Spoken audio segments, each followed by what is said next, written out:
الله من الشيطان الرجيم. بسم الله الرحمن الرحيم.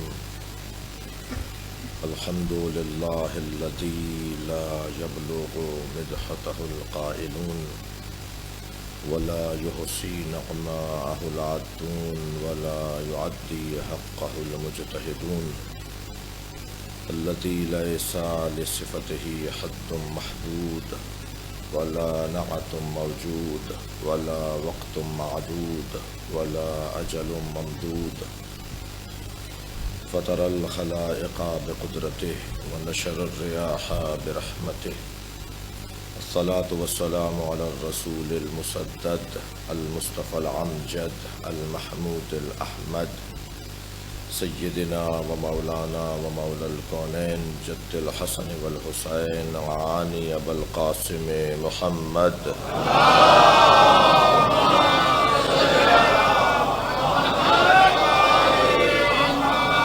وآله الطيبين الطاهرين المعصومين الذين قال الله إنما يريد الله ليذهب عنكم الرجس أهل البيت ويطهركم تطهيرا.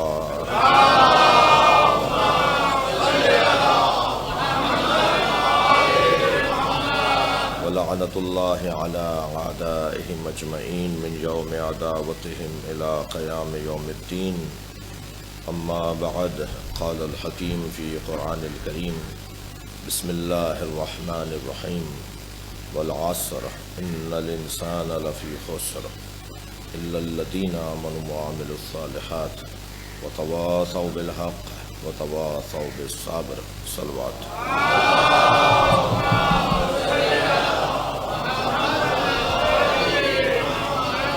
پروردگار عالم اپنے اس کلام میں ارشاد فرما رہا ہے: والعصر، واو واو قسم، قسم ہے عصر کی. ان الانسان لفی خسر، بتحقیق سب انسان، الانسان، ان الانسان لفی خسر، سب کے سب انسان خسارے میں ہیں. الا الذین آمنوا، سوائے بجز ان کے کہ جو ایمان لائے، وعمل الصالحات، اور جنہوں نے عمل صالح انجام دیا، وتواصوا بالحق، اور جنہوں نے ایک دوسرے کو، اور وہ کہ جنہوں نے ایک دوسرے کو حق کی نصیحت کی، وتواصوا بالصبر، اور جنہوں نے ایک دوسرے کو صبر کی نصیحت کی.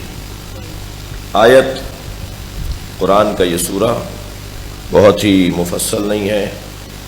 قرآن کا سب سے بڑا سورہ سورہ بقرہ ہے، 286 آیات ہیں، اور قرآن کے مختصر ترین سوروں میں ایک سورہ سورہ والعصر ہے. سورہ والعصر کی جو پیغامات ہیں وہ کل کی مجلس میں بیان ہوئے، اور بہت ہی روشن بات ہے. سامنے کی زبان میں اور سیدھی زبان میں اور آسان زبان میں، سہل زبان میں یہ سورہ نازل کیا گیا ہے. مگر اس سورے کے آغاز میں اللہ نے قسم کھائی ہے، اور قسم بھی اس نے عصر کی کھائی ہے. تو عصر کے دو معنی ہیں. ایک عصر سے مراد ظہر کے بعد کا وقت، اور ایک عصر سے مراد طویل دورانیہ حیات. یہ دونوں معنی ہم اپنے محاوروں میں بھی استعمال کرتے ہیں. ہم نماز عصر اور وقت عصر کا محاورہ بولتے ہیں، اور اسی طرح چند افراد جنہوں نے ماضی میں ایک ساتھ زندگی گزاری ہوتی ہے تو انہیں ہم عصر بھی کہتے ہیں. فلاں اور فلاں بزرگ، فلاں اور فلاں شخصیت ہم عصر تھے. تو اس سے مراد ظہر کے بعد والا وہ 2-3 گھنٹے 1.5 گھنٹے کا دورانیہ نہیں ہے، بلکہ طویل زندگی ہے جو ایک ساتھ گزاری تھی. تو کہا جاتا ہے کہ یہ ہم عصر ہیں. تو عصر یعنی زمانہ. ہم دونوں معنی کو مراد لیں گے، اس لیے کہ ظاہر قرآن حجت ہے.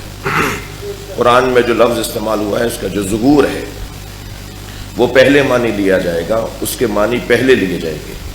اور جو ظہور نہیں بلکہ باطنی کیفیت ہے، تعویلی کیفیت ہے، تفسیری کیفیت ہے، اس کو بھی سمجھا جائے گا، تب جا کے قرآن کی تفسیر میں کچھ وضاحت ہوگی۔ تو ہم جو ظاہری معنی ہے اسے بھی مراد لیتے ہیں۔ ظاہری معنی تو ظہر کے بعد والا وقت عصر ہے۔ اب یہ کون سا ہے کہ جو اس قابل ہو گیا کہ اللہ اس کی قسم کھائے؟ یعنی یہ آج جو دن میں آئے گا عصر کا وقت میری اور آپ کی زندگی میں، یا کل یا روزانہ جو وقت عصر آتا ہے اس کی اللہ قسم کھا رہا ہے۔ تو پہلے میرے محترم کم سن اور ہم سن ساتھی یہ بات ذہن میں بٹھائیں کہ ان دونوں معنیوں میں، چاہے وہ ظہر کے بعد والا عصر ہو یعنی روزانہ آنے والا عصر ہو، یا ایک طویل دورانیے کو عصر کہا جائے، دونوں معنیوں پر جو ایک معنی حاکم ہے وہ ہے وقت کی قدر۔ صلوات پڑھے محمد و آل محمد۔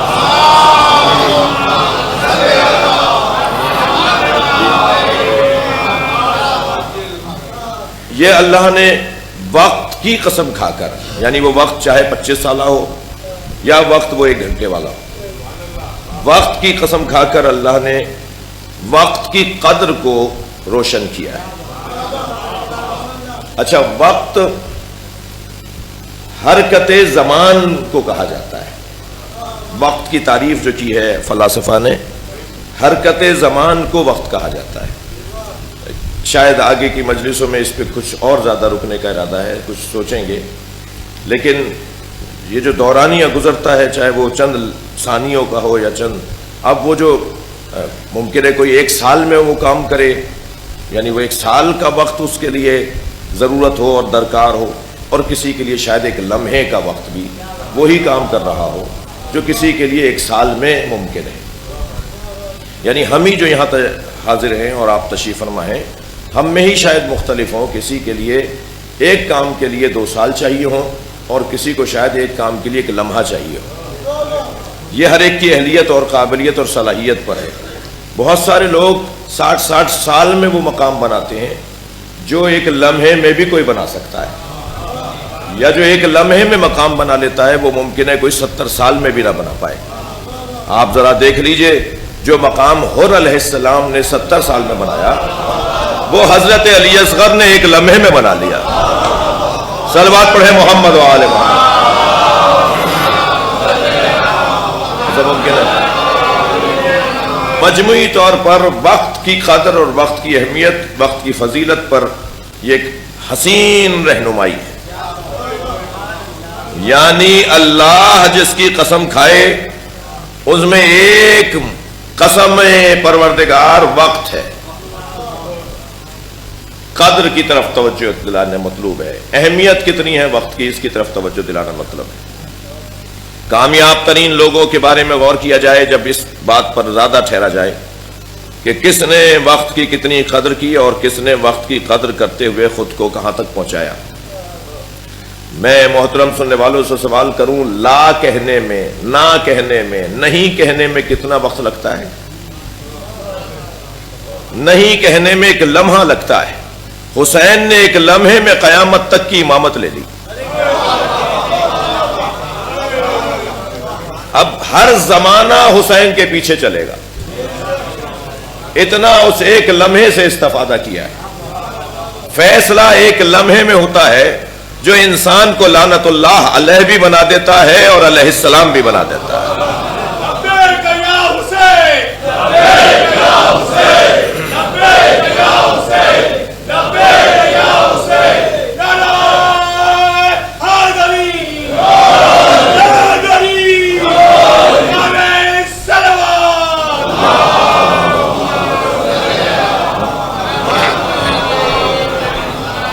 وقت اللہ کے نزدیک اہمیت کا حامل، اور اس ذات کردگار نے قرآن مجید میں صرف اور صرف وقت عصر کی قسم نہیں کھائی ہے، بلکہ اس نے یومیہ اوقات کی قسم کھائی ہے، اس نے رات کی بھی قسم کھائی ہے، اس نے صبح کی بھی قسم کھائی ہے، اس نے دوپہر کی قسم بھی کھائی ہے، اس نے قرآن مجید میں عصر کی وہ قسم کھائی ہے، اوقات یومیہ کی اس نے قسمیں کھائی ہیں، ہفتے کے دن کو بھی یاد کیا ہے، جمعے کے دن کو بھی یاد کیا ہے، مختلف ایام کو اللہ نے قرآن مجید میں یاد کیا۔ دیکھیں یہ اللہ کا کلام ہے، میرا اور آپ کا تو ہے نہیں کہ بعض اوقات زبان سے نکلنے کے بعد قدر ہوتی ہے کہ ہم اچھا بول گئے، اور بعض اوقات بولنے کے بعد اندازہ ہوتا ہے کہ اس سے اچھا بولا جا سکتا ہے۔ تو یہ میرے اور آپ کے ہاں تو ہو سکتا ہے ایسا، لیکن اللہ کے کلام کے تو پہلے ہی صفحے پہ لکھا ہوا ہے لا ریب فیہ۔ خبردار اس کے بارے میں کبھی شک نہیں کرنا، اس کے بارے میں کبھی گمان بد نہ لانا، بلکہ اگر میں کہہ دوں کہ اگر کوئی قرآن مجید پر شک کرتا ہو تو اس کے اوپر شک کیا جائے، یا تو طے کر لو کہ تم ہو کون، زبردستی تو قرآن منوانا نہیں ہے، لیکن اگر کوئی قرآن مجید کو مان گیا اور اسکول میں داخلہ لے لیا تو نصاب تو ماننا پڑے گا۔ لا اکراہ فی الدین اسلام میں آنے سے متعلق ہے، آنے کے بعد نہیں ہے۔ میں اگر اسلام میں آ گیا ہوں اور میں نے قبول کر لیا ہے تو پھر یہ نہیں چلے گا کہ لا اکراہ فی الدین میں نماز پڑھوں یا نہ پڑھوں، میں روزہ رکھوں یا نہ رکھوں۔ لا اکراہ فی الدین، یہ مولوی ملا حضرات کیا باتیں بنا رہے ہیں، قرآن تو کہہ رہا ہے لا اکراہ فی الدین، میری مرضی، میں فلاں کام کروں یا نہ کروں۔ ہاں قبول کرنے میں لا اکراہ فی الدین تھا، لیکن جب آپ نے قبول کر لیا، اسکول میں داخلہ لے لیا، فارم پہ دستخط کر دیے، طے کر لیا کہ ہم یہاں پڑھیں گے، تو پھر جو وہاں پر پڑھایا جا رہا ہے وہ پڑھنا پڑے گا۔ یہ بہت ہی روشن پیغامات بچوں اور کم سن ساتھیوں کے لیے۔ عزیزو، جو اللہ نے قرآن مجید میں مختلف قسمیں کھائی ہیں وہ بھی تو قابل توجہ، اور ان اوقات پر بھی تو غور کیا جائے۔ یوں تو اللہ کی قسمیں قرآن مجید میں 15 سے زیادہ ہیں، اور نہ صرف اوقات یومیہ کی اس نے قسم کھائی ہیں، بلکہ کبھی اپنے حبیب کی قسم کھائی ہے، کبھی اس ذات کردگار نے اس دوڑتے ہوئے گھوڑے اور اس کے سوم سے اڑنے والی چنگاریوں کی قسم کھائی ہے، والعادیات ضبحا، اور اس کے ناک سے تیز آواز میں سانس نکلنے کی تیز آواز، اس کی قسم اللہ کھا رہا ہے۔ اور عجیب سی بات ہے کہ گھوڑے کی چنگاریاں اور پیروں سے اٹھنے والی چنگاریاں، اس کے ناک سے نکلنے والی تیز سانس کی آواز کی تو اللہ قسم کھائے، اور مسلمان بڑا جھوم جھوم کے اس گھوڑے کی تعریفیں کرے، لیکن یہ نہیں بتاتا کہ اس گھوڑے کی فضیلت اس پر ہے کہ اس کی پشت پر کوئی مجاہد بیٹھا ہوا ہے، اس مجاہد کی وجہ سے وہ گھوڑا اس قابل ہوا ہے۔ اگر اللہ صبح کی قسم کھا رہا ہے تو پھر ہمیں دیکھنا ہوگا کہ صبح سے مراد کیا ہے۔ ہر شخص اگرچہ ظاہری طور پر اس کے زندگی میں دن بھی آ رہا ہے اور رات بھی آ رہی ہے، مگر اس وقت صبح کے اگر فرض کیجئے 9 بج رہے ہیں تو ہم 9 بجے رات میں ہیں۔ توجہ چاہوں گا، ہم ابھی 2 گھنٹے بعد رات میں ہی رہیں گے، ہماری تو زندگیوں میں رات ہے۔ یہ جو سورج نکل رہا ہے یہ دن نہیں لے کر آ رہا، بلکہ یہ رات ہی رات چل رہی ہے۔ یہ جب رات تمام ہوگی اور ایک صبح آئے گی، جس کی قسم اللہ والصبح اذا تنفسا کہہ کر کھا رہا ہے، وہ صبح وہ ہے جب امام کا ظہور ہوگا۔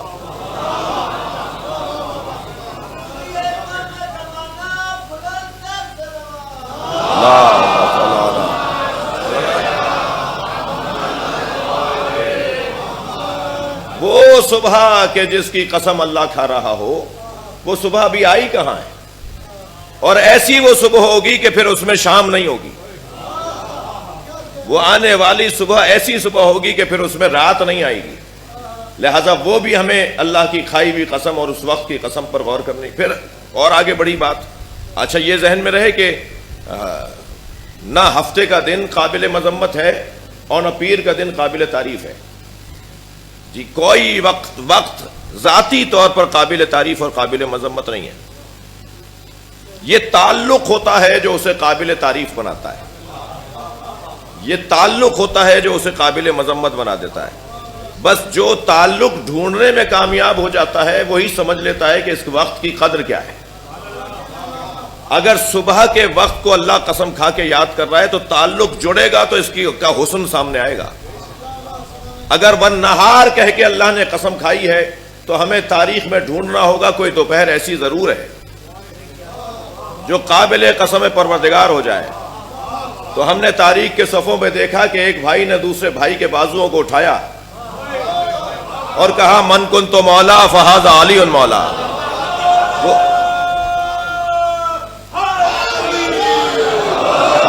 وہ دوپہر کا ہی وقت تھا کہ وہ لمحہ اتنا تاریخی بن گیا کہ قرآن میں اس کو اللہ نے جگہ دے دی. ہم کچھ اور باقی بڑھے تو ہمیں ایک اور قسم نظر آئی، واللیل، قسم ہے رات کی جب وہ چھا جاتی ہے. اس کا صفحہ بھی ہمیں نظر آ گیا کہ ایک بھائی دوسرے بھائی کے بستر پہ سویا ہے. صلوات پڑھے محمد و آل محمد پر.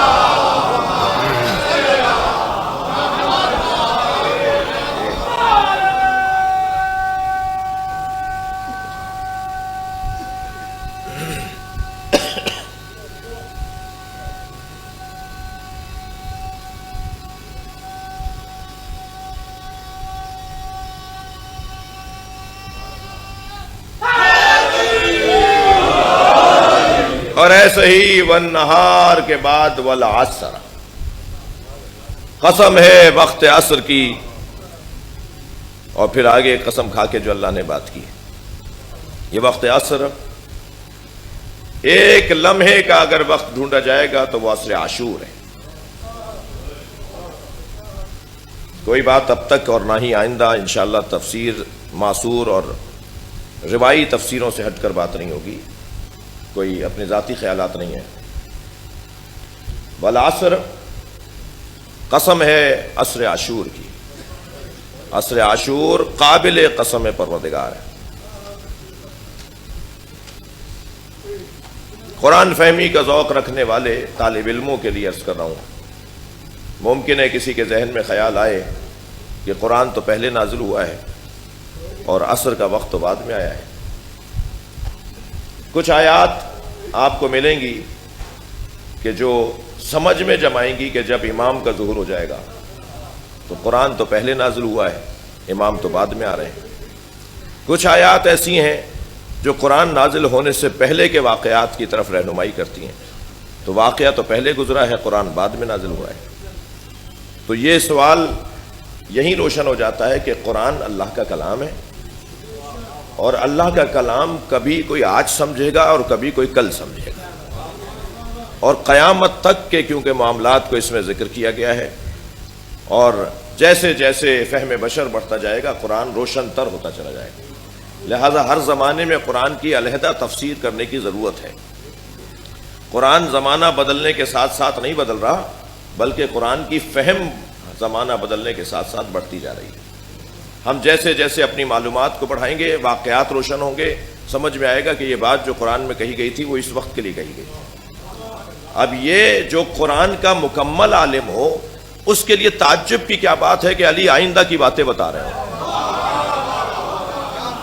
جب قرآن آئندہ کی باتیں بتا رہا ہے اور آج مجھے سمجھ میں نہیں آ رہا، مگر ایک وقت لگے گا کہ پھر میں سمجھوں گا، تو جو کہہ رہا ہو کہ میرے سینے میں یہ قرآن جمع ہے، جو یہ ارشاد فرما رہا ہو کہ میں مکمل اور مجسم اور بولنے والا قرآن تمہارے سامنے کھڑا ہوں، جو اپنے سینے پہ ہاتھ رکھ کے کہتا ہو کہ پروردگار عالم نے مجھے یہ عزت عطا کی ہے کہ اپنے ساتھ مجھے گواہ رسول بنایا ہے. وہ کہ جس کے پاس علم الکتاب ہے، جس کے پاس تمام کتاب کا علم ہے، اس کے لیے آئندہ کی باتیں کرنا، مستقبل کی باتیں بتانا تعجب آور نہیں ہونا چاہیے. وہ اور بات ہے کہ اسے سمجھنے میں لوگوں کو دیر لگ رہی ہے، اور شاید ہماری مجلسوں کا فلسفہ ہی یہ ہے کہ اسی طرح علی سمجھ میں آ جائے.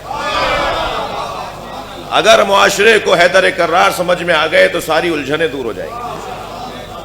میرے مولا کا قرآن کے مطابق علم. تو اب یہاں والعصر یعنی عصر عاشور، مجھے اپنے مضمون کو بھی اپنے ہاتھ میں رکھنا ہے، بہت زیادہ حاشیے میں بھی نہیں، لیکن یہاں روشن بات یہ ہے کہ عصر عاشور کی اللہ قسم کھا رہا ہے.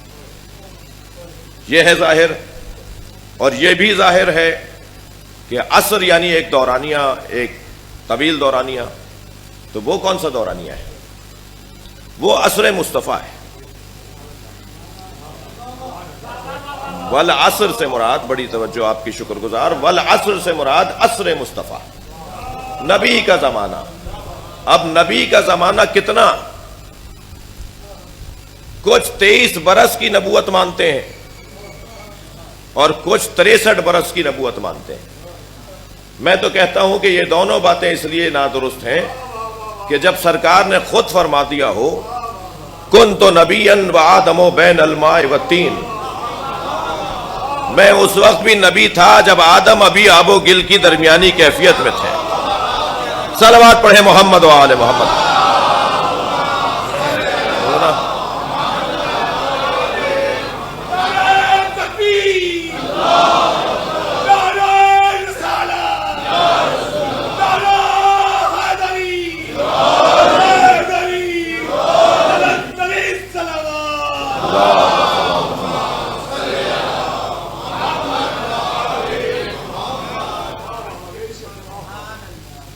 میں پچھلے دنوں مطالعہ کر رہا تھا، حضرت مولانا طارق جمیل صاحب نے اپنی کتاب کے اندر لکھا کہ یہ نبوت سرکار دو جہاں کی بحث بہت واضح ہے۔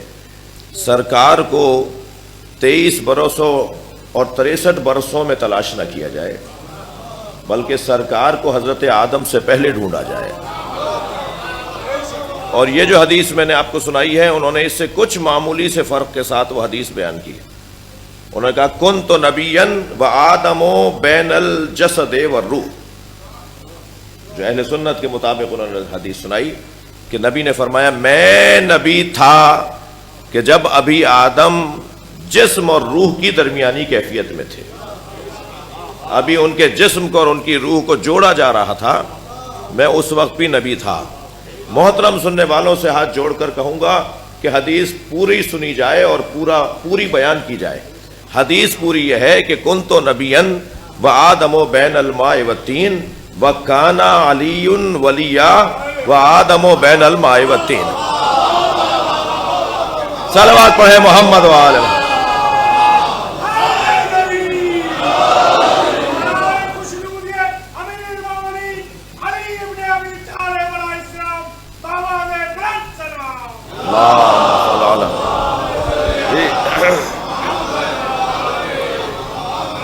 علی بھی اس وقت ولی تھا کہ جب ابھی آدم نہیں بنا تھا۔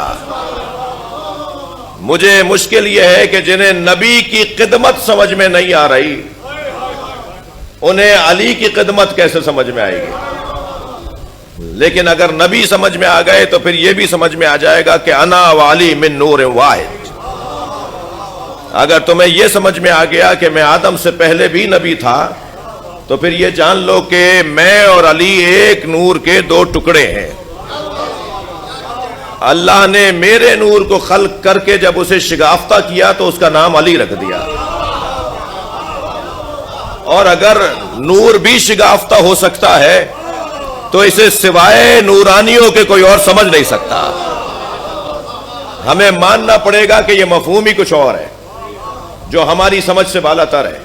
مادی چیز کا ٹوٹنا تو سمجھ میں آتا ہے، مادی چیز کا تو حصوں میں بٹنا تو سمجھ میں آتا ہے، لیکن نور کا تو حصوں میں بٹنا سمجھ میں نہیں آتا۔ بس اتنا سمجھ لو کہ نبی نے کہا ہے۔ صلوات پڑھے محمد و آل محمد پر۔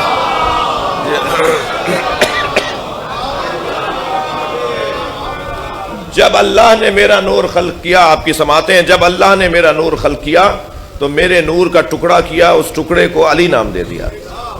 صاحبان دقت بیٹھے ہیں، مجھے کچھ پیغامات بھی دینے ہیں، سال بھر کی الجھنوں کو بھی نہیں 10 دنوں میں نمٹانا ہے، اور ان میں سے ایک الجھن یہ ہے کہ جو ٹکڑے ہو جائے، جو جز کا جز ہو جائے، جو ایک جز دوسرے جز کا محتاج ہو جائے، وہ اللہ نہیں ہوتا۔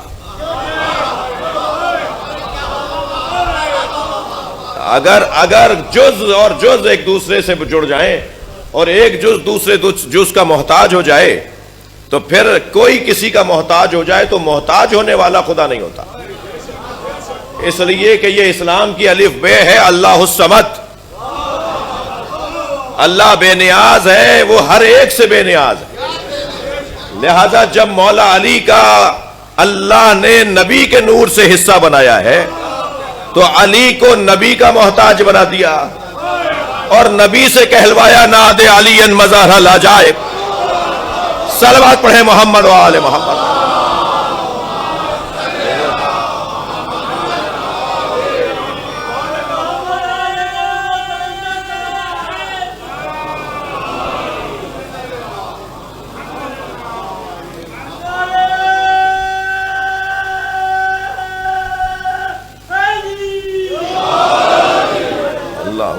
بات روشن ہے، بات واضح ہے. چادر میں سرکار آرام کرنے آئے تھے جی. انی اجدو فی بدنی ضعفا ایتینی بالکساء الیمنی، فاطمہ مجھے چادر یمنی لا کے دے دو، میں اپنے بدن میں ضعف محسوس کر رہا ہوں. اور چادر سرکار نے لے لی. کچھ دیر کے بعد امام حسن تشریف لائے. آپ کی سنی ہوئی بات ہے، ذرا ایک اور زاویے سے سن لیجئے. فرمایا مجھے نانا کی خوشبو آ رہی ہے. خوشبو بھی مصطفیٰ کی، شامہ بھی حسنین کا. یہ شامہ ہر ایک کا نہیں ہے جی. خوشبو آ رہی ہوتی ہے، بعض اوقات کسی کو خوشبو ہوتی ہے، مگر بعض کو محسوس ہوتی ہے، بعض کو نہیں ہوتی. تو یہ جسے محسوس نہیں ہوتی وہ نااہلی ہے، اور جسے محسوس ہو رہی ہوتی ہے وہ اہلیت ہے. دسترخوان پر کھانا رکھا ہوا ہے، طرح طرح کے لذیذ کھانے چنے ہوئے ہیں، اور ایک صاحب بار بار ہر غذا پر کہہ رہے ہیں یہ میں نہیں کھا سکتا، مجھے یہ بیماری ہے، وہ کھا لوں گا تو یہ ہو جائے گا، یہ کھا لوں گا تو یہ ہو جائے گا. تو اس میں اس کا قصور ہے یا کھانے کا؟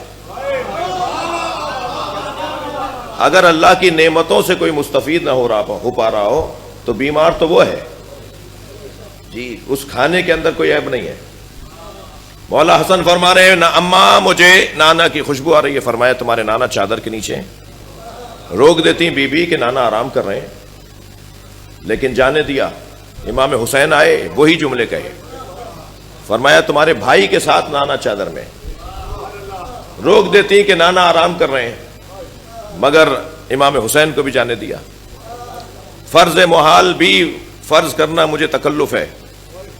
امام حسن حسین کو نہیں معلوم تھا، مولا علی تشریف لے آئے.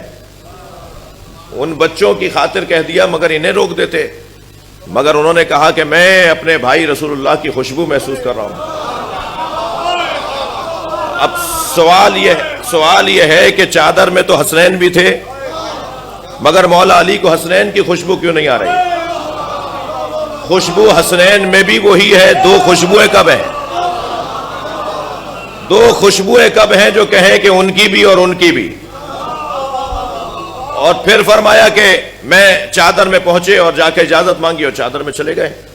فرض محال کو فرض کر لیجئے کہ حسنین علیہ السلام اور مولا علی کو نہیں معلوم تھا کہ آرام کرنے آئے تھے. خود سیدہ سے تو چادر مانگی تھی کہ میں آرام کرنے آیا ہوں، مجھے چادر لا کے دے دو، مگر سیدہ بھی خود چادر میں جا رہی ہیں. مجھے اجازت ہے کہ میں بھی چادر میں آ جاؤں. بھائی اردو زبان میں مجلس پڑھ رہا ہوں. ہمارے ہاں ایک محاورہ بولا جاتا ہے، چادر دیکھ کر پیر پھیلاؤ. یہ چادر کیسی ہے جو ایک پر بھی پوری اتر رہی ہے، دو آ جائیں تب بھی پوری اتر رہی ہے. جنہیں یہ چادر سمجھ میں نہیں آ رہی انہیں وہ صندوق ضرور سمجھ میں آئے گا جو حضرت موسیٰ کے لیے بنایا گیا تھا، اور وہ پھر آج بھی موجود ہے، اور امام مہدی لے کر آئیں گے جسے تابوت سکینہ کہا جاتا ہے. یہ جو نورانی ماحول ہے اس کے اندر کچھ توجہ بڑھانے کی ضرورت ہے. بھائی جو چادر نبی کے لیے تانی گئی تھی، جو چادر نبی کے لیے بنائی گئی تھی، اس میں 5 آئے تب بھی پورے، اور شب ہجرت اکیلے علی لیٹے تب بھی پورے. اب مجھے ایک جملہ کہنے دیجئے کہ علی وہ نہیں ہے جو چادر کو دیکھ کر پیر پھیلائے، بلکہ چادر وہ ہے جو علی کو دیکھ کر پھیلتی ہے. صلوات پڑھیں محمد و آل محمد.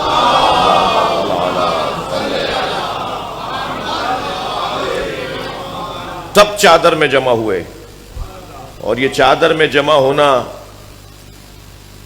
کتنی بڑی سعادت ہے کہ جبریل بھی آرزو کریں کہ یا اللہ میں بھی ان میں چھٹا ہو جاؤں، اور اللہ نے جبریل کو جانے کی بھی اجازت دی. بھائی معاملہ بہت روشن ہے. جہاں جبریل آتے ہوں، اگر وہ تمہارا گھر ہے تو پنجتن کو اپنے جیسا بولو، لیکن جبریل امی کا جہاں گزر ہو، اور جس چادر میں جانے کے بعد جبریل امی بھی اس کا حصہ ہونا، جس چادر میں جانے کی آرزو کریں، تو وہ چادر بھی معمولی نہیں ہے اور چادر میں آنے والے بھی معمولی نہیں ہیں۔ آپ کی دقتیں بھرپور ہیں تو ایک جملہ یہی کہہ دوں، 24 ذی الحجہ 9 ہجری آیہ تطہیر نازل ہوئی، 25 ذی الحجہ 9 ہجری آیہ مباہلہ نازل ہوئی۔ ایک دن پہلے آیہ تطہیر، ایک دن بعد آیہ مباہلہ۔ اگر کسی کو چادر میں آئے ہوئے پنجتن نظر نہ آئے ہوں تو نبی نے میدان میں لے جا کے دکھا دیے۔ صلوات پڑھے محمد و آل محمد۔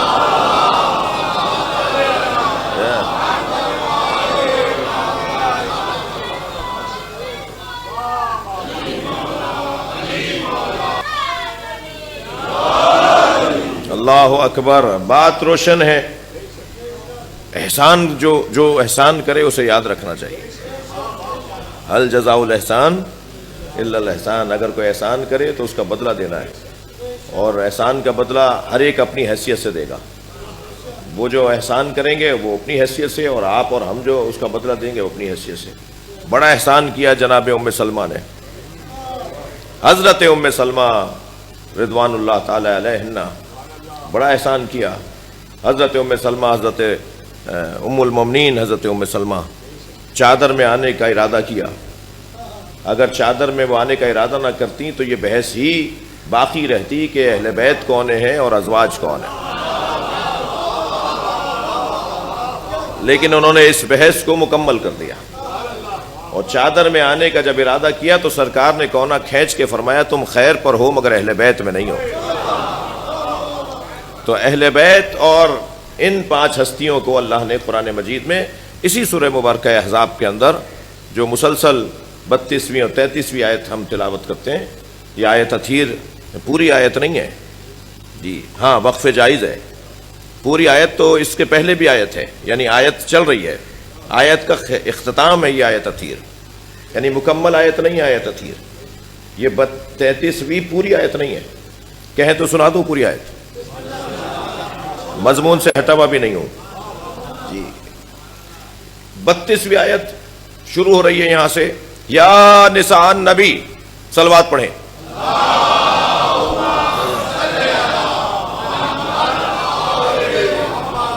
یا نساء النبی لستن کاحد من النساء ان اتقیتن، اے نبی کی زوجاؤں، بھائی ذوق قرآنی رکھنے والے ذرا اکتائیں نہیں میری باتوں سے۔ اے نبی کی زوجاؤ، میں ترجمہ کر رہا ہوں زوجہ، اللہ نے کہا ہے نساء، ممکن ہے مجھے ممبر سے اترنے بھی کوئی نہ دے کہ ترجمہ ٹھیک کیجئے، ترجمہ کیجئے اے نبی کی عورتوں، تو جواب یہ دوں گا کہ اس کے بعد والا قرینہ بتا رہا ہے کہ یہ ہر نبی کے گھر میں بسنے والی خاتون محترم کو نہیں پکارا گیا، وہاں کنیزیں بھی تھیں، وہاں بیٹی بھی تھی، وہاں زوجائیں بھی تھیں، اور وہاں زوجاؤں سے جڑی ہوئی بچیاں بھی تھیں۔ اور اگر یا نساء النبی کا ترجمہ کریں ہیں نبی کی عورتوں، تو ہماری بچیاں بھی نبی کی ہی ہیں، لہذا یہ ترجمہ نہیں ہوگا کہ نبی کی عورتوں، بعد والا قرینہ بتا رہا ہے کہ زوجاؤں سے متعلق بات ہو رہی ہے۔ تو معلوم یہ ہوا کہ قرینے کے مطابق آپ ترجمہ کرتے ہیں، یعنی بعد کا قرینہ اگر واضح ہو، بعد میں نشانیاں روشن ہو، تو پھر اس لفظ کو عربی زبان میں لغت میں چاہے کسی معنی میں بھی آیا ہو، آپ ترجمے میں وہ ترجمہ کرتے ہیں جو بعد والا مطلب پہنچا رہا ہو۔ بعد میں کیا ہے؟ یا نساء النبی لستن کاحد من النساء، اے نبی کی زوجاؤ تم عام عورتوں کی طرح نہیں ہو۔ پہلی شرط ان اتقیتن، پہلی شرط یہ ہے کہ تقوی و پرہیزگاری رہے، تم عام عورتوں کی طرح مشروط نہیں ہو، تم مشروط عام عورتوں کی طرح نہیں ہو، کچھ شرطیں تم پر لگا رہے ہیں جس کی بنیاد پر تمہیں یہ طے کرنا ہے کہ تم عام عورتوں کی طرح نہیں ہو۔ سب سے پہلی شرط ان اتقیتن، تقوی و پرہیزگاری رہے جی۔ دوسری شرط، اللہ اکبر، دوسری شرط وَقَرْنَ فِي بُيُوتِكُنَّ، گھروں میں ڈٹی جمی رہنا، باہر نہ نکلنا۔ وَأَقِمْنَ الصَّلَاةَ وَآتِينَ الزَّكَاةَ، نماز کو قائم کرنا اور زکوٰۃ دینا۔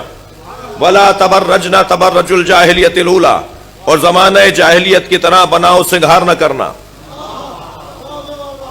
اور پھر ارشاد ہوا اطع اللہ و رسولہ، اللہ اور اللہ کے رسول کی اطاعت کرنا. یہ 6 شرطیں لگانے کے بعد کہا انما یرید اللہ لیذھب عنکم الرجس اہل البیت ویطہرکم تطہیرا. اور اہل بیت اللہ نے یہ ارادہ کر لیا ہے، اللہ کا یہ ارادہ ہے اور رہے گا کہ تمہیں ہر رجس سے دور رکھے اور ایسا پاک رکھے جیسا پاک رکھنے کا حق ہے. ایک ہی آیت میں 2 لہجوں کی آیت، ایک ہی آیت میں 2 لہجوں کے پیغام. ایک میں کہا جا رہا ہے یہ نہ کرنا، یہ نہ کرنا، یہ نہ کرنا، اور وہاں مؤنث کے صیغے ہیں اور فوراً مذکر کے صیغے شروع ہوئے اور کہا اہل بیت تمہارا تو معاملہ ہی کچھ اور ہے، تمہیں تو ایسا پاک کر دیا جیسا پاک کرنے کا حق ہے. صلوات پڑھیں محمد و آل محمد.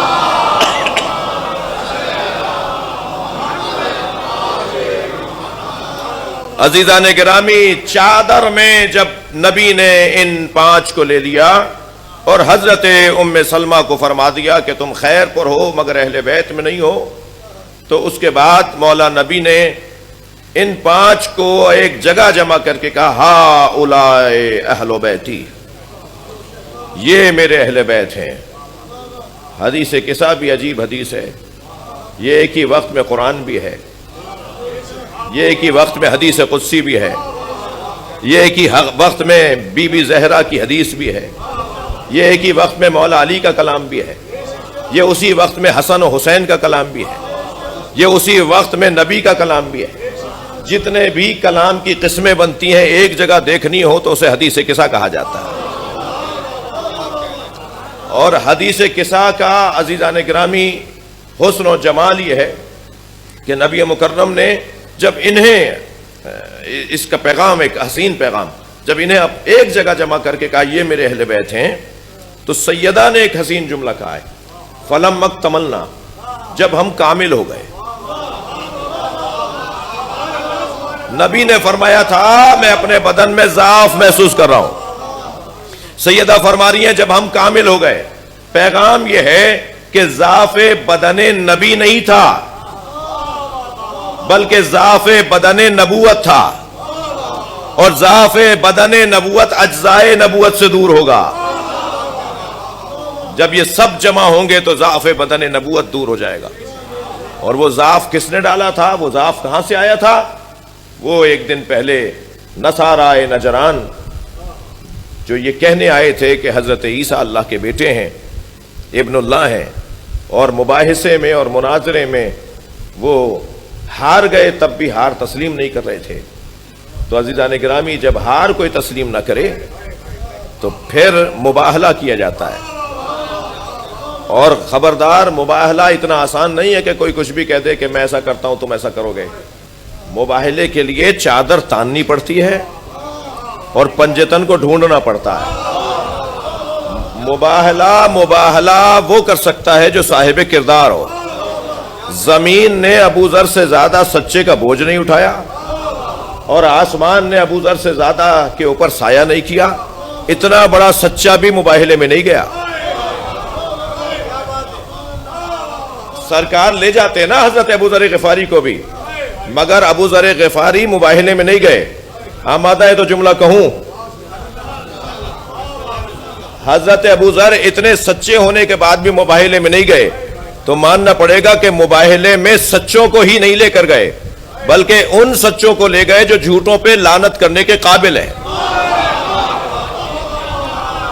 صلوات پڑھیں محمد و آل محمد پر.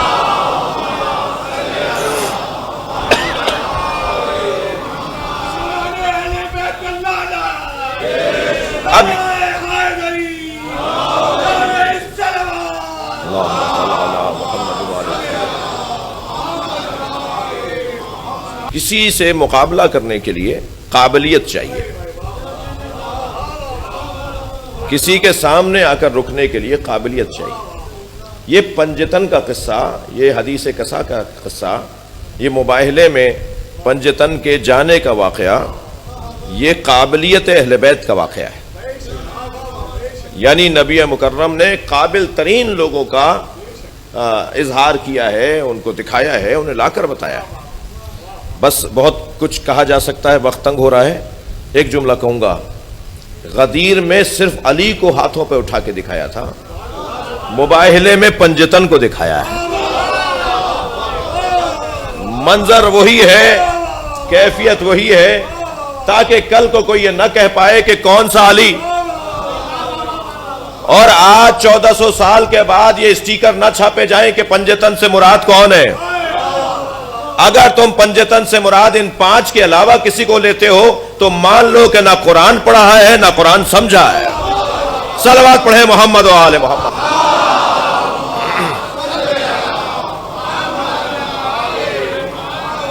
عزیزان گرامی، گفتگو یہ ہے، بحث یہ ہے کہ پروردگار عالم نے ہمیں عصر مصطفیٰ سے جوڑا ہے، اور عصر مصطفیٰ کے کچھ تقاضے ہیں، عصر مصطفیٰ کے کچھ حوالے ہیں۔ ہم اتنی دیر تک کہ جب مجلس میں بیٹھے ہوں، اتنی دیر تک ہم عصر مصطفیٰ میں چلے جاتے ہیں، اور عصر مصطفیٰ میں اللہ چاہتا ہے کہ ہمیں پلٹائے، اور یہ پلٹانے کا لفظ تو محاورتاً کہہ دیا، ورنہ عصر مصطفیٰ ختم نہیں ہوا ہے۔ کلمہ اب بھی انہی کا ہے، نبوت اب بھی انہی کی ہے، معجزات اب بھی انہی کے ہیں، لیکن تقاضۂ بشری کے تحت جو 63 برس کی زندگی گزار کر سرکار پردہ فرما گئے، تو وہ جو 63 برس کی زندگی ہے، اس 63 برس کی زندگی کو اللہ ہمارے لیے حاکم اور رہنما بنا رہا ہے۔ وہ زندگی کیا زندگی ہے، اس میں نبی سے عشق اور پیار کیسا ہے، نبی کے اقدامات اور فیصلے کیسے ہیں، سرکار نے اس زمانے میں کیا کیا ہے، غور کرنے کی کوشش ہوگی، اس اعتراف کے ساتھ کہ کم علمی ہے اور توانائی میں عاجزی ہے، اور ایام بھی ایسے ہیں کہ سوائے توفیق، سوائے تائید کے کسی اور چیز کی امید نہیں ہے کہ وہ مدد کریں گے کہ ان کا ذکر کر پائیں۔ اللہ آپ سب کی توفیقات میں اضافہ فرمائے، اور ہمیں ان ایام میں بھرپور انداز سے امام کی خدمت میں حاضر رہنے کی توفیق عطا فرمائے۔ عزیزو، پنجتن میں آخری امام حسین، مگر سیدہ کی اولاد میں آخری امام حسین نہیں ہے۔ سیدہ کی اولاد میں بعد میں 2 بیٹیاں بھی ہیں، اور ان بیٹیوں میں ایک بیٹی زینب بھی ہے۔ قاعدتاً، قانوناً، قرائن اور شواہد کی روشنی میں جناب زینب وہیں تھیں، مگر بی بی ام سلمہ رضی اللہ تعالی عنہا کے لیے تو ملا کہ آپ چادر میں آنے کے لیے سوچ رہی تھی، چاہا بھی، لیکن کسی روایت میں، ضعیف قوی روایت میں کہیں نہیں ملا کہ جناب زینب نے بھی آنے کی کوشش کی ہو۔ وہیں ہے، دیکھ رہی ہیں۔ قاعدہ یہ کہتا ہے عام واقعہ نہیں ہو رہا، یہ معمول سے ہٹ کے واقعہ ہو رہا ہے۔ جب گھر میں بچے موجود ہیں، ماں باپ موجود ہیں، تو بیوی کہاں ہوں گی؟ قانون تو یہ کہتا ہے کہ وہیں ہے، مگر چادر میں آنے کی کوشش بھی نہیں کی۔ جانتی ہیں یہ میری جگہ نہیں ہے۔ سمجھداریاں قربان ہوں جس پر اسے عقیلہ بنی ہاشم کہا جاتا ہے، جو بنی ہاشم میں سب سے زیادہ سمجھدار خاتون ہے۔ یہ سمجھداروں کا قبیلہ ہے، معاملہ فہموں کا قبیلہ ہے، مگر اس میں جناب زینب چادر میں نہیں آ رہی، اس لیے کہ جس پر یہ چادر آئے گی وہ عصمت کبریٰ پر فائز ہے، اور عصمت کبریٰ پر جو فائز ہو اس کا ایک تارے منہ بھی سورج نہیں دیکھ سکتا۔ لہذا جب مولا علی کو رسیاں ڈال کے لے جا رہے تھے تو سیدہ نے آواز دی تھی، خلو ابو الحسن، ابو الحسن کو چھوڑ دو۔ کسی نے نہیں سنا، اور پھر جب دوبارہ کہا کہ چھوڑ دو ابو الحسن کو، اور دیکھا کہ کوئی سن نہیں رہا، سیدہ کی بات نہیں سن رہا کوئی، تو بی بی نے چادر پکڑ کے سرکانا شروع کیا اور فرمایا کہ علی کو چھوڑ دو ورنہ میں چادر پریشان کر۔ میں اپنے بال پریشان کر رہی ہوں. تو سلمان فارسی واحد راوی ہیں، وہ کہتے ہیں کہ میں نے دیکھا مسجد نبوی کی دیواریں فضا میں اٹھنے لگی. مسجد نبوی کی دیواریں فضا میں اٹھنے لگیں، اور وہ کہتے ہیں اتنی اونچی ہو گئی تھی کہ ایک گھوڑا گزر سکتا تھا. یعنی جیسے قیامت آ رہی ہو اور عمارتیں اڑ رہی ہوں. وہ جو قیامت کا منظر بیان ہوا ہے کہ پہاڑ روئی کے گالوں کی طرح اڑ رہے ہوں. کہ میں نے مسجد نبوی کو دیکھا کہ وہ اڑ رہی ہے، اور اس کے نیچے سے اتنا کہ گھوڑا گزر جائے اتنی اونچی ہو گئی ہے. جب اس منظر کو علی نے دیکھا تو کہا فاطمہ چادر پریشان نہ کرنا، قیامت آ جائے گی. یعنی اگر معصومہ کا ایک بال سورج دیکھ لے، معصومہ کا ایک بال کوئی نامحرم دیکھ لے تو قیامت آ جائے. زینب کو پتا ہے کہ مجھے کہاں جانا ہے. اجرکم اللہ، اجرکم اللہ. جناب زینب کو معلوم ہے کہ مجھے کوفہ جانا ہے. جناب زینب کو معلوم ہے کہ مجھے شام جانا ہے. بی بی جانتی ہیں کہ بھرے بازار میں کہا جائے گا یہ حسین کی بہن ہے، یہ علی کی بیٹی ہے. اجرکم اللہ، اجرکم اللہ. خدا کسی غم میں نہ رلائے، ہمیں رونے اور رلانے والوں میں قرار دے. عزادارو، آج 2 محرم ہے، آج 2 محرم ہے. چلیے حسین کا قافلہ کربلا پہنچ رہا ہے. اس سے پہلے کہ امام حسین کا قافلہ پہنچے، ہم اپنے آپ کو کربلا لے جائیں تاکہ کربلا کی زمین سے کنکر بینیں، پتھر چنیں. کہیں ایسا نہ ہو کوئی کنکر سکینہ کے پیروں میں چپ جائے. اجرکم اللہ، اجرکم اللہ. جو رونے آئے اپنی آوازوں کو آزاد کریں گے، مجلس میں تکلف کر کے نہیں رویا کریں.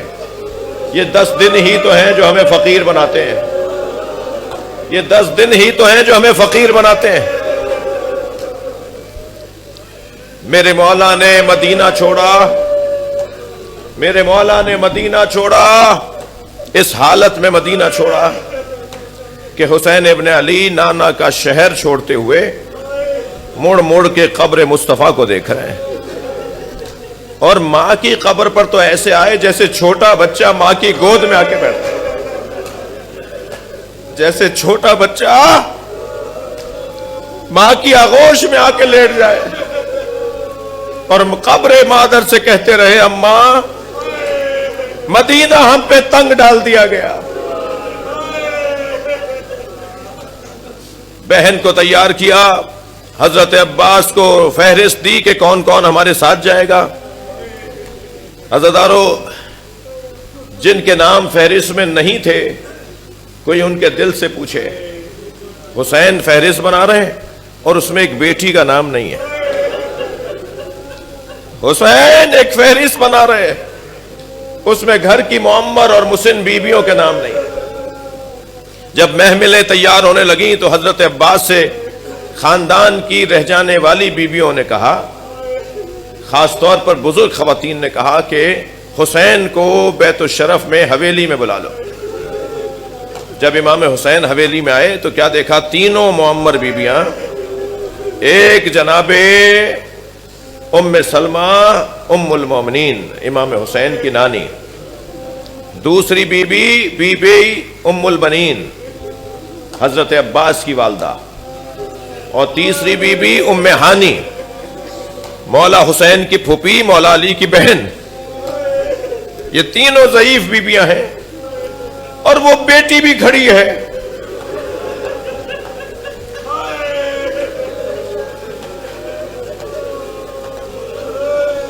بعض بزرگ علماء نے یہ مصائب پڑھے ہیں، اس لیے مجھے بھی اجازت ہو پڑھنے کی. عجب نہیں وہ بیٹی کچھ کہہ نہ پا رہی ہو مگر بابا کا چہرہ تک رہی ہو، اور عجب نہیں حسین اس لیے نہ دیکھ رہے ہو کہ اگر میں نے اسے دیکھا تو یہ بڑھ کے کہے گی بابا میں بھی جاؤں گی. اجرکم اللہ، اجرکم اللہ، اجرکم اللہ. میرے مولا حسین نے پوچھا بی بی ام سلمہ سے نانی سے پوچھا اماں آپ نے مجھے بلایا؟ فرمایا حسین، اپنی چادر میں سے ایک شیشی نکالی اور فرمایا حسین تمہارے نانا نے مجھے یہ شیشی دی تھی، اس میں خاک ڈال کے دی تھی اور کہا تھا کہ میرا حسین جب مارا جائے گا تو اس وقت میں یہ خاک خون میں تبدیل ہو جائے۔ حسین مجھے لگتا ہے کہ تم جس سفر پہ جا رہے ہو یہ وہی سفر ہے جس میں تمہیں مارا جائے گا۔ سن رہے ہیں، رو رہے ہیں۔ امام ایک قدم آ کے بولے ہاں نانی یہ وہی سفر ہے، ہاں اماں یہ وہی سفر ہے۔ تو سنیں گے کیا ہوا۔ جناب ام سلمہ آگے بڑھی اور کہا پھر زینب کو چھوڑ جاؤ۔ فرمایا اللہ زینب کے ذریعے نانا کا دین بچانا چاہتا ہے۔ حضرت ام البنین سے پوچھا اماں آپ نے بلایا؟ فرمایا اے آقا زادے، تمہارے بابا نے مجھ سے عقد اس لیے کیا تھا کہ اللہ مجھے شجاع بیٹا عطا کرے جو کربلا میں تمہارے کام آئے۔ اے آقا زادے، میں کبھی کبھی سوچتی ہوں کہیں عباس وفاداری میں کوتاہی نہ کر جائے۔ حضرت عباس عقب میں کھڑے ہوئے تھے۔ اجرکم اللہ، اجرکم اللہ۔ مجلس میں جب گریہ بلند ہوتا ہے دعائیں قبول ہونے کا وقت ہوتا ہے۔ ہم سب فقیر ہیں امام حسین کے۔ حضرت عباس کچھ عقب میں کھڑے ہوئے تھے۔ مولا حسین نے آواز دی عباس آؤ اپنی ماں کو اپنی وفاداری کا احساس دلاؤ۔ قریب آ کے کہا ماں اگر 70 مرتبہ مارا گیا اجرکم اللہ اور پھر دوبارہ زندہ کیا گیا تو حسین کو چھوڑ کر نہیں جاؤں گا۔ جناب ام ہانی کی طرف بڑھے اور کہا اماں آپ نے بلایا؟ فرمایا ہماری حویلی کا یہ پرانا دستور ہے، اگر ہمارے ہاں کوئی مصیبت آنے والی ہوتی ہے تو حویلی میں بسنے والی جناتنیاں روتی ہیں۔ کل رات سے میں رونے کی آوازیں سن رہی ہوں۔ فرمایا اماں یہ میرا نوحہ پڑھ رہی ہے۔ اجرکم اللہ، اجرکم اللہ۔ قافلہ تیار ہوا، محملوں میں بیویوں کو بٹھایا گیا۔ بس آخری روایت، محملوں میں بیویوں کو بٹھایا گیا۔ قافلہ چلا۔ ابھی قافلہ شہر سے باہر گیا تھا کہ ایک مرتبہ حضرت عباس نے آ کر فرمایا مولا ہمارے قافلے کے پیچھے ایک مختصر سا قافلہ آ رہا ہے۔ مولا حسین نے فرمایا عباس پتہ کرو کون ہے؟ کہ مولا صحابی پیغمبر ہیں حضرت عبداللہ ابن عروہ غفاری۔ جیسے ہی نانا کے صحابی کا نام سنا امام نے ذوالجناح کو آواز دی ہے میرے گھوڑے اے ذوالجناح مجھے نانا کے صحابی تک پہنچا دے۔ گھوڑا مڑا، امام قریب آئے، کیا دیکھا؟ 3 لوگ ان کے ہمراہ ہیں، یعنی وہ ہیں ایک بیٹا اور ایک غلام ہے اور چند سواریوں پر سامان لدا ہوا ہے۔ یہ مختصر سا قافلہ ہے مگر بڑھاپا اور ضعیفی ایسی ہے کہ ہاتھ پیروں میں راشا ہے، بال سفید ہیں، کمر خمیدہ ہے۔ امام نے آگے بڑھ کر کہا نانا کے صحابی عبداللہ اس بڑھاپے میں کہاں کا ارادہ ہے؟ فرمان لگے حسین تم چھوٹے تھے، نبی خطبہ دے رہے تھے، تم مسجد میں داخل ہوئے، تمہارا پیر کرتے میں الجھا، تم زمین پر گرے، نبی نے منبر چھوڑ دیا، تمہیں گود میں اٹھا کر اپنے ساتھ بٹھایا اور ہم سے مخاطب ہو کر کہا اسے اچھی طرح دیکھو، میرا حسین اگر مدینہ چھوڑے اس کے ساتھ اس کے بچے بھی ہوں اور تم میں سے کوئی زندہ رہ جائے تو میرے حسین کی مدد کرنے ضرور جانا۔ اے حسین میں بوڑھا ضرور ہوں مگر مجھے نبی کی وصیت پر عمل کرنا۔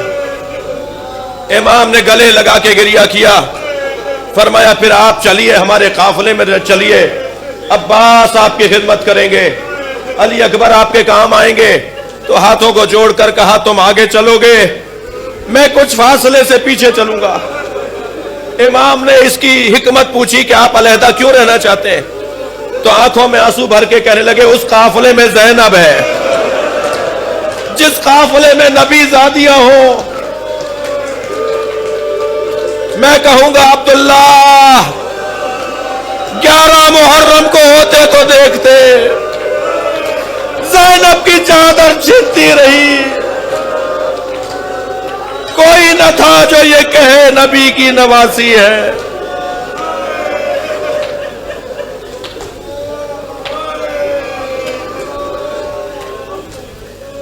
اللہ لعنت اللہ علی قوم الظالمین۔ یا اللہ ان آوازوں پر رحمت نازل فرما، رونے والوں کی توفیقات میں اضافہ